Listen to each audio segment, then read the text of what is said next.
اصحاب کی عظمت کے جو منکر ہوئے باغی، اس قافلہ کفر سے بیزار ہیں ہم لوگ۔ سیدنا محمد عربی صلی اللہ علیہ وسلم کی عزت، محمد عربی صلی اللہ علیہ وسلم کے مقام پر کچھ ظالموں نے بے وجہ اپنی برائیاں کرنی شروع کی، حالانکہ میرے پیغمبر علیہ السلام کے مقام پر تو ذرہ برابر فرق پڑنے والا نہیں ہے، لیکن ایسے لوگ اپنے آپ کو جہنم کے اندر اور جہنم کے درجوں میں اور جہنم کی تپش میں بڑھاتے جا رہے ہیں۔ میرے عزیز دوستو، جہاں یہ توہین اور گستاخیوں کے معاملات غیروں کی طرف سے پیش آئے ہیں، ان کے تو سب معاملات آپ کے سامنے ہیں، لیکن خود مسلمانوں کے حالات یہ ہیں۔ ابھی 12 ربیع الاول جو ابھی چند دنوں پہلے ایک تاریخ گزری، جسے ہمارے ہاں 12 وفات کے نام سے یاد کیا جاتا ہے، یہیں پیچھے محلے میں ایک مزار ہے جس کی ویڈیوز ہمارے سامنے آئی کہ اس محلے کے لوگ اور آس پاس کے لوگ وہاں اکٹھا ہوئے، نام 12 وفات کا رکھا، نام رسول اللہ صلی اللہ علیہ وسلم کی عزت اور عظمت بیان کرنے کا رکھا۔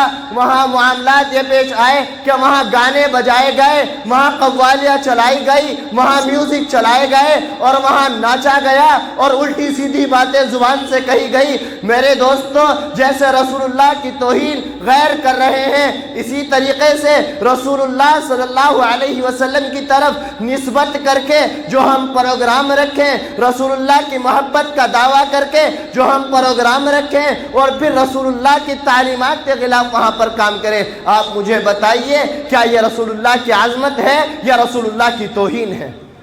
جیسے اس دشمن سے تعلق آپ نہیں رکھ سکتے، اسی طرح جو شخص مسلمانوں کا لبادہ اوڑھ کر کے مسلمانوں کے لباس میں آ کر کے توہین کرے، اس سے بھی تعلق نہیں رکھا جا سکتا۔ جیسے اسے سلام نہیں کیا جا سکتا، اسی طرح اسے بھی سلام نہیں کیا جا سکتا۔ جیسے اس سے رشتہ داری نہیں کی جا سکتی، اسی طرح اس سے بھی رشتہ داری نہیں کی جا سکتی۔ جیسے اس سے تعلقات نہیں کر سکتے، اسی طرح اس سے بھی تعلقات نہیں کر سکتے۔ جیسے اس سے دوستی نہیں کر سکتے، اسی طرح اس سے بھی دوستی نہیں کر سکتے۔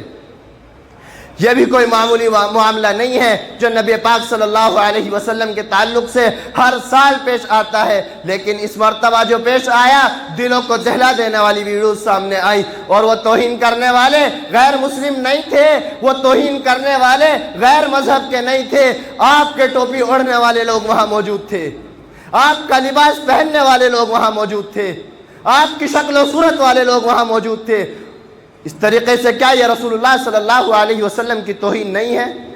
کیا یہ رسول اللہ صلی اللہ علیہ وسلم کے اوپر اور ان کی عظمت پر کیچڑ اچھالنا نہیں ہے؟ میرے عزیز دوستو، جیسے اس توہین سے ہم نے بچنا ہے، اسی طرح اس توہین سے بھی بچنا ہے۔ جیسے ان لوگوں سے بچنا ہے، اسی طرح ان لوگوں سے بھی بچنا ہے۔ جیسے اپنے آخرت کی فکر اور نبی پاک صلی اللہ علیہ وسلم کے مقام کو، ان چیزوں کو سامنے رکھتے ہوئے ہمارے بس میں تو صرف اور صرف اتنا ہی ہے کہ کم از کم رسول اللہ صلی اللہ علیہ وسلم کے مقام کو بیان کیا جائے، رسول اللہ کی سیرت کو بیان کیا جائے، رسول اللہ کے درجے کو بیان کیا جائے۔ لیکن اب حالات یہاں تک چلتے ہوئے آئے کہ لاک ڈاؤن کے بعد سے صرف لوگوں کو اتنا تو معلوم ہے کہ محمد صلی اللہ علیہ وسلم ہمارے نبی ہیں، لیکن ان کا کیا مقام ہے، ان کا کیا مرتبہ ہے، ان کی کیا حیثیت ہے، ان کی کیا شان ہے، ان کی کیا عظمت ہے، یہ ہمارے سامنے نہیں ہے۔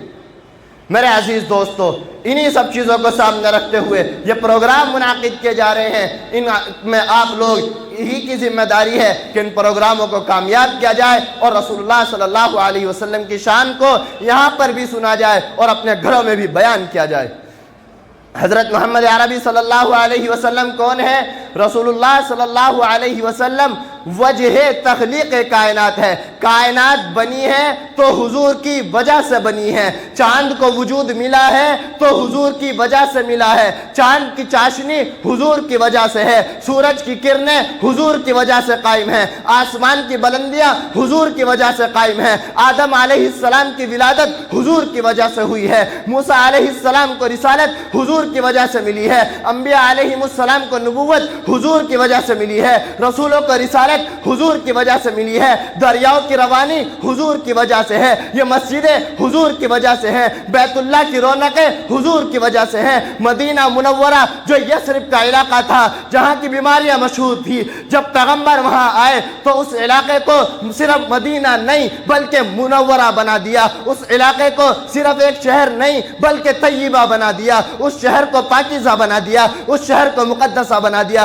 تو یہ شہر بھی حضور کی وجہ سے پاکیزہ بنا ہے۔ آج آپ کے پاس قرآن ہے تو حضور کی وجہ سے ہے، آپ کے پاس سنت ہے تو حضور کی وجہ سے ہے، آپ کے پاس امام موجود ہے تو حضور کی وجہ سے ہے، علماء موجود ہیں تو حضور کی وجہ سے ہے، آپ کا وجود ہے تو حضور کی وجہ سے ہے۔ رب وحدہ لا شریک کی قسم، حضور نے آنا نہ ہوتا آپ کے پاس زندگی نہ ہوتی، حضور نے آنا نہ ہوتا آپ کے پاس آنکھیں نہ ہوتی، حضور نے آنا نہ ہوتا آپ کا وجود نہ ہوتا، حضور نے آنا نہ ہوتا کائنات کی رونقیں نہ ہوتی، حضور نے آنا نہ ہوتا کائنات کی چہچہاہٹ نہ ہوتی، حضور نے آنا نہ ہوتا کائنات وجود میں نہیں آ سکتی تھی۔ ساری کائنات حضور علیہ السلام کی وجہ سے وجود میں آئی ہے۔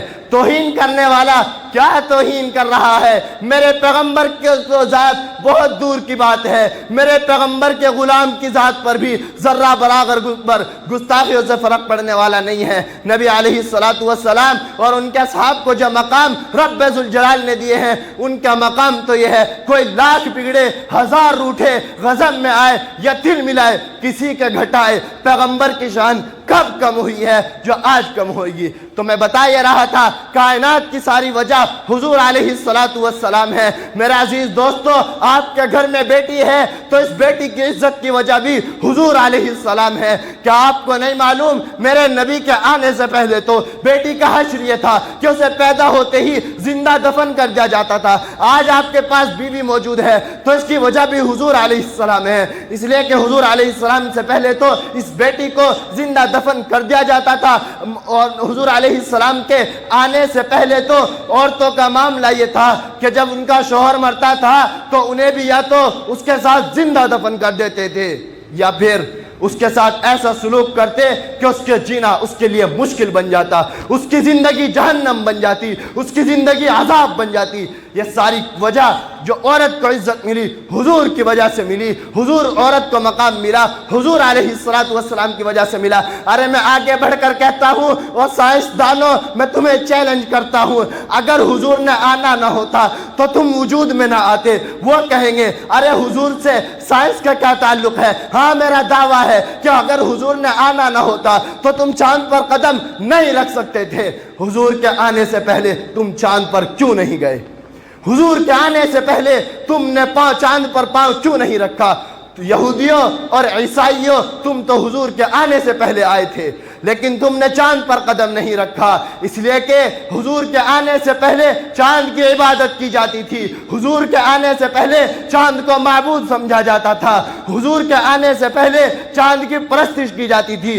حضور نے بتایا یہ چاند تمہارا معبود نہیں ہے، یہ چاند ایک مخلوق ہے۔ جب میرے نبی نے یہ بتایا کہ چاند معبود نہیں ہے، ان لوگوں کو تو یہ پتا تھا کہ چاند معبود ہے، وہ لوگ تو چاند کی عبادت کرتے تھے۔ اب آپ مجھے بتائیے کہ آدمی جس کی عبادت کرتا ہے کیا اس پر پاؤں رکھتا ہے؟ آدمی جس کی عبادت کرتا ہے کیا اس کو اپنے پاؤں کے نیچے رکھتا ہے؟ آج اگر تمہارا قدم چاند پر ہے تو اس کی وجہ میرے حبیب خاتم النبیین خاتم المعصومین حضرت سیدنا محمد عربی صلی اللہ علیہ وسلم ہے۔ چاند پر نہیں پہنچا جا سکتا تھا اگر حضور نے آنا نہ ہوتا، اگر حضور نہ بتاتے کہ چاند معبود ہے، اگر حضور نہ بتاتے کہ چاند ایک مخلوق ہے، یہ لوگ تو چاند کی عبادت کیا کرتے تھے؟ تو ہر چیز کی وجہ، ہر حسن کی وجہ حضور علیہ السلام ہے۔ اسی طریقے سے اگلا ہمارے پروگرام میں ایک لفظ ہے ختم نبوت۔ کیا لفظ بتایا؟ ختم نبوت۔ ختم نبوت کسے کہتے ہیں؟ ختم نبوت کہا جاتا ہے کہ رسول اللہ صلی اللہ علیہ وسلم کے بعد نہ تو کوئی نبی پیدا ہوگا اور نہ نبی والی جو خاص صفت ہے، جو صفت نبی کے ساتھ قائم ہے، وہ صفت بھی نبی کے بعد کسی اور میں نہیں مانی جا سکتی۔ اگر کوئی شخص پیغمبر کے بعد کسی کو نبی مانے گا وہ بھی ختم نبوت کا انکار کر رہا ہے، اور اگر کوئی شخص پیغمبر والی صفت غیر نبی میں مان رہا ہے، رسول اللہ کے بعد کسی میں مان رہا ہے، وہ بھی ختم نبوت کا انکار کر رہا ہے۔ اگر کوئی یہ کہے کہ ہمارے 12 ائمہ معصوم ہیں، جیسا کہ شیعوں کا یہ دعویٰ ہے کہ ہمارے 12 امام معصوم ہیں، معصوم اس کو کہا جاتا ہے جس سے گناہ نہیں ہو سکتا، تو یہ خاصہ تو حضور علیہ السلام کے ساتھ ہے، یہ صفت تو خاص پیغمبر علیہ السلام کے ساتھ ہے۔ لیکن اگر کوئی نبی کے بعد کسی میں مانے گا وہ بھی ختم نبوت کا انکار کر رہا ہے، وہ بھی قادیانی کی طرح اسی طرح کافر ہوگا جیسے وہ شخص کافر ہے جو پیغمبر کے بعد کسی نبی کے ہونے کا دعویٰ کرے، اسی طرح وہ بھی یہ بھی ختم نبوت کا انکار ہے۔ اگلی بات، جیسے آپ علیہ السلام کی توہین، جیسے آپ علیہ السلام کی گستاخیاں، اسی طرح ہمارے پڑوس میں حضرات صحابہ کرام رضوان اللہ علیہم اجمعین، حضرت ابو بکر، حضرت عمر، حضرت عثمان، حضرت علی المرتضی، حضرت امیر معاویہ، حضرت حسن، حضرت حسین، اگرچہ وہ لوگ ظاہری طور پر آپ کے سامنے حضرت علی اور حضرت حسن حسین کا نام لیتے ہوں، لیکن حقیقتاً وہ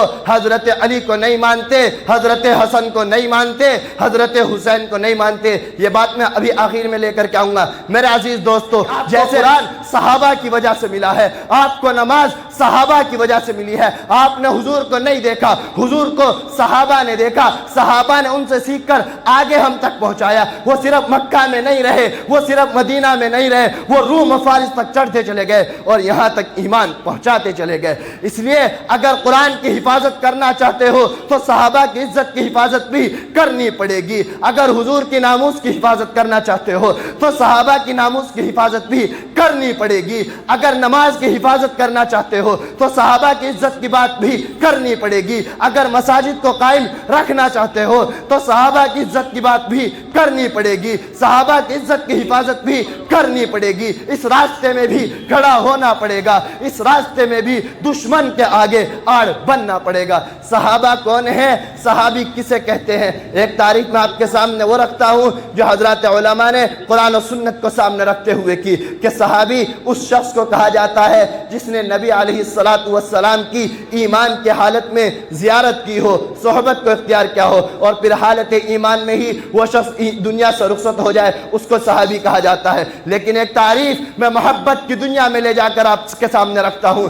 صحابہ کس کو کہتے ہیں؟ جب محمد عربی کو سارے مکہ والوں نے چھوڑ دیا تھا، سارے گھر والوں نے چھوڑ دیا تھا، کوئی ساتھ آنے کو تیار نہیں تھا، اس وقت آگے بڑھ کر جنہوں نے پیغمبر کی حفاظت کی تھی انہیں صحابہ کہتے ہیں۔ جب محمد عربی کے اپنے دشمن بن چکے تھے اس وقت پیغمبر کے جو دوست بنے تھے انہی کو صحابہ کہتے ہیں۔ محمد عربی صلی اللہ علیہ وسلم کی ہر طرف جب سب دشمن بن چکے تھے، جو دوست بنے تھے انہی کو صحابہ کہتے ہیں۔ قرآن جنہوں نے لکھا انہی کو صحابہ کہتے ہیں، نماز جنہوں نے پہنچائی انہی کو صحابہ کہتے ہیں۔ صحابہ اکرام رضوان اللہ علیہم اجمعین کوئی معمولی شخصیات نہیں ہیں۔ ارے حضور اکرم صلی اللہ علیہ وسلم کے جب اپنے بیگانے ہو چکے تھے، جنہوں نے نبی صلی اللہ علیہ وسلم کا ساتھ دیا تھا انہی کو صحابہ کہتے ہیں۔ حضرت محمد عربی صلی اللہ علیہ وسلم کے صحابہ کے پاس مدینہ آ گیا تھا، مکہ آ گیا تھا، روم و فارس کے بادشاہوں کے کنگن ان کے قدموں میں پڑے تھے، لیکن انہوں نے اس پر بس نہیں کیا، یہ آگے بڑھے، انہوں نے محمد عربی صلی اللہ علیہ وسلم کی عزت، عظمت اور ناموس کی حفاظت کی۔ صحابہ اکرام رضوان اللہ علیہم اجمعین کا یہ مقام، یہ مرتبہ، یہ درجہ اور یہ حیثیت ہے کہ یہ ہمارا چیلنج ہے کہ ایک حرف بھی دین کا آپ صحابہ کے بغیر نہیں لا سکتے۔